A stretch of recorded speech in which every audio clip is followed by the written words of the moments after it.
সুপ্রিয় দর্শক, আসসালামু আলাইকুম। অন্যান্য ধর্মাবলম্বীদের শুভেচ্ছা, স্বাগতম।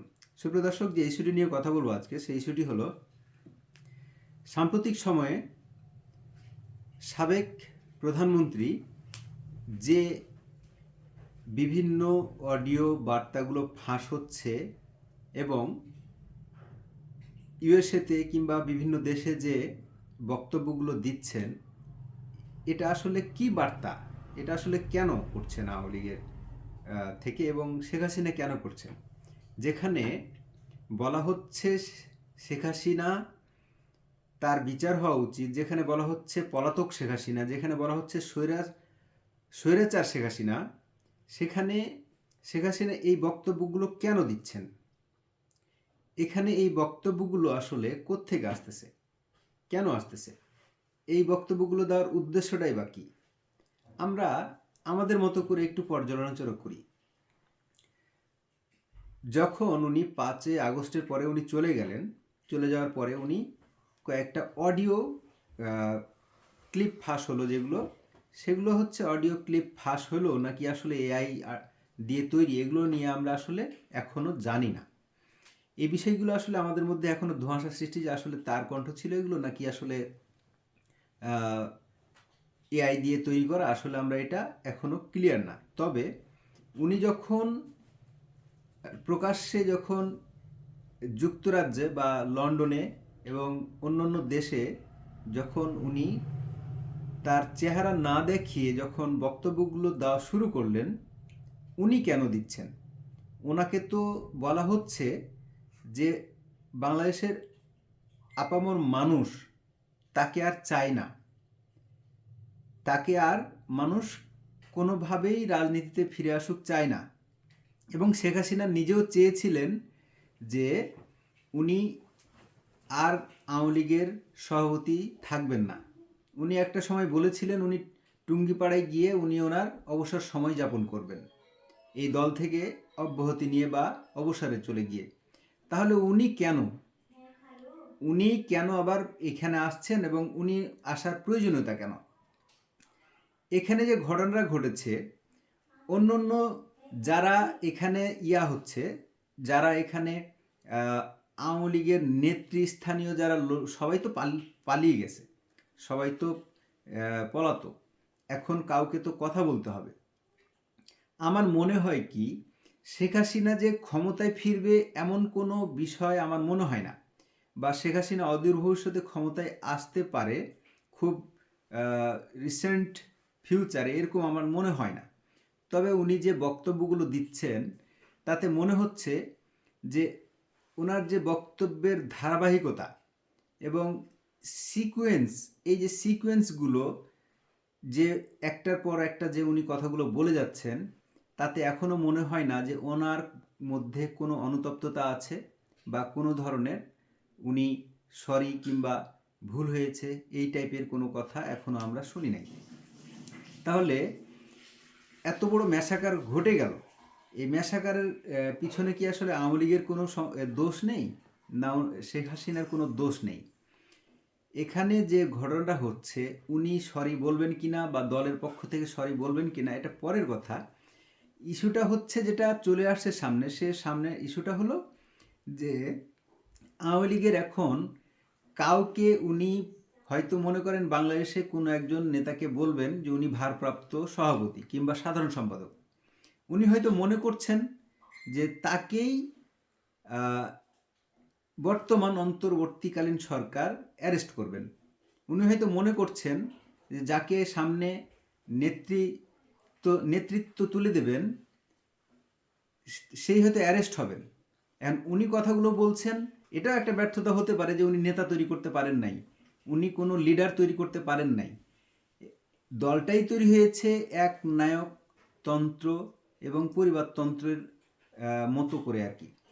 আওয়ামী লীগ নৌকা এবং শেখ হাসিনা ছাড়া, বর্তমান আওয়ামী লীগ নৌকা এবং শেখ হাসিনা ছাড়া কিছুই বুঝে না। আওয়ামী লীগ যদি কোনোভাবে রিফর্ম করে, শেখ হাসিনাকে তারা সবাই শেখ হাসিনাকেই চায়। কেন জানি শেখ হাসিনাকেই চায়। এর পিছনে চাওয়ার পিছনে কারণ কি, কেন? এটার পিছনে একটা কারণ আমরা অনুমান করতে পারি যে বর্তমান ইন্টারিম গভর্নমেন্ট অর্থাৎ অন্তর্বর্তীকালীন সরকার যে প্রত্যাশার পারদ নিয়ে এসেছিলেন সে প্রত্যাশার পারদগুলো পূরণ করতে পারেননি অনেকটা কি অধিকাংশই। বিগত সরকারের যতগুলো ব্যর্থতা ছিল, দুর্নীতি ছিল, যতগুলো মানে আইনের শাসনের যত অপপ্রয়োগ হয়েছে, ক্ষমতার যত অপপ্রয়োগ হয়েছে, পুলিশিং হয়েছে, সেইখানে আপনি এই সরকারের যেটা উচিত ছিল সেটা হলো যে বাংলাদেশের দ্রব্যমূল্য নিয়ন্ত্রণে আনা উচিত ছিল। একদম আইন শৃঙ্খলা রক্ষাকারী বাহিনী তাদের কন্ট্রোল নিয়ে এসে দ্রুত সব কিছু নিয়ন্ত্রণ নিয়ে আসা, কিন্তু সেটা কি আদৌ সম্ভব হয়েছে? সম্ভব হয়নি। এই সরকার যতটা ব্যর্থ হচ্ছে ততটা ওই যে তত্ত্ব, আগেই ভালো ছিলাম তত্ত্বতে মানুষ বলতে থাকতেছে। এটা সোশ্যাল মিডিয়ায় এখন আওয়ামী লীগ অতি বেশি অ্যাক্টিভ নাকি আসলে তাদের জনপ্রিয়তা, এটা যাচাই করতে হলে ভোট ছাড়া কোনো উপায় নেই। এখন ইন্টারিম গভর্নমেন্ট বা অন্তর্বর্তীকালীন সরকার তাদের রাজনীতি করার বা ভোটে দাঁড়ানোর বা ভোট করার অধিকার দিবে কিনা সেটাও একটা প্রশ্ন। এখন যদি তাদের দল নিষিদ্ধ না করে তারা যদি নির্বাচন করে তাহলে নেতা কোথায় পাবে খুঁজে, সেটাও আমি এখন বুঝতে পারতেছি না। তবে যেটুকু বুঝতেছি শেখ হাসিনা যেটা চেষ্টাটা করতেছে, এখন বাংলাদেশে তো তার মিডিয়াগুলোতে তার বক্তব্য প্রচার তো নিষিদ্ধ হয়ে গেছে, কেউ তো প্রচার করতে পারতেছে না। সুতরাং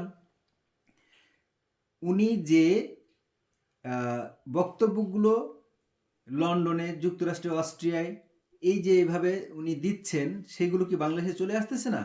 বিভিন্ন মিডিয়া, বিভিন্ন চ্যানেল, ইউটিউব, ফেসবুক এর মাধ্যমে চলে আসতেছে। যেমনটি কিনা শেখ হাসিনার আমলে জনাব তারেক রহমানকে এমন নিষেধাজ্ঞার মধ্যে ফেলে তার কোনো বক্তব্য কোনো মেইন স্ট্রিম মিডিয়াতে প্রচার হতো না। এই মেইন স্ট্রিম মিডিয়াগুলোতে যে প্রচার হতো না, এই জন্য কি তারেক রহমান সাহেবের বক্তব্য শোনা থেকে বিএনপি কিংবা বাংলাদেশের মানুষ বঞ্চিত ছিল? না, ছিল না। একটা কথা আছে কি জানেন, নিষিদ্ধের প্রতি মানুষের যুগে যুগে একটা মানে আকর্ষণের প্রবণতা বেশি ছিল। এই নিষিদ্ধের প্রতি আকর্ষণের যে প্রবণতা, ধরে নিতে পারেন আমাদের আদি পিতা থেকে শুরু, এই যে নিষিদ্ধের প্রতি মানুষের আকর্ষণের একটা মানে প্রবণতা, এই প্রবণতাই আরও ওই বক্তব্যটাকে ফ্লারিশিং করে দেয়, আরও ওই বক্তব্যটাকে, ওই নিষিদ্ধ জিনিসটাকে আরও মানুষ শুনতে যায়। সুতরাং এই মেইন স্ট্রিম মিডিয়াতে বরং আমার মনে হয়, আমার ব্যক্তিগত অভিমত, শেখ হাসিনা কী বলতে চায় সেটা এইভাবে মানুষ শুনতে না চেয়ে মেইন স্ট্রিম মিডিয়াগুলো স্বাধীনতা দিতেন। আমার মনে হয় মেইন স্ট্রিম মিডিয়াগুলো শেখ হাসিনা কী বলছেন, উনি কি বলছেন মানুষ শুনতো, তার বক্তব্যের মাধ্যমে মানুষ আরও বুঝতে পারত সঠিক ভুল। জনগণ কিন্তু পারসেপশান তৈরি হয়, একটা জনগণের পারসেপশান তৈরি হয়। সোশ্যাল মিডিয়াকে বা মেইন স্ট্রিম মিডিয়াকে গণতন্ত্রের জন্য এখন ধরতে পারেন এটা একটা বিশাল বড় একটা পিলার বা স্তম্ভ। সুতরাং এই পিলারগুলোকে আপনি উন্মুক্ত যতই করে দিবেন ততই একটা মানুষের ভালো এবং মন্দ চেহারাটা আয়নায় আপনি ক্লিয়ার দেখতে পাবেন। আপনি কাউকে যদি গোপনে রাখতে চান তাহলে সেই গোপনীয়তা ভেঙে সে আরও শক্তিশালী হয়ে ফিরে আসারই চেষ্টা করে। এটাই ইতিহাস বারবার প্রমাণ করেছে। যেমনটি কিনা জনাব তারেক রহমান বিগত দিনের চেয়ে আরও ম্যাচিউরড, আরও শক্তিশালী। যেমন কিনা জামাত ইসলামকে নিষিদ্ধ করার মাধ্যমে বর্তমান সময়ে জামাত ইসলাম আরও শক্তিশালী এবং ভবিষ্যতে তো আমরা মনে করছি যে হয়তো বা ক্ষমতার খুব কাছাকাছি কেন্দ্রে জামায়াত ইসলাম আছে, এরকমও তো মনে করা হচ্ছে। তাহলে চিন্তা করেন, এই যে নিষিদ্ধ করে তাদেরকে ঠেকিয়ে রাখতে পারেনি, সুতরাং নিষিদ্ধ করাটাই যে সমাধান তা নয়। জনগণই এর ইয়াটা নেক, জনগণ কাকে নিষিদ্ধ করবে এই দায়ভারটা জনগণের উপরে ছেড়ে দেওয়াটাই আমার মনে হয় মঙ্গলজনক হবে। সুপ্রিয় দর্শক, ভালো থাকবেন, কথা হবে অন্য কোনো একটি ভিডিওতে, সেই প্রত্যাশায় আল্লাহ হাফেজ।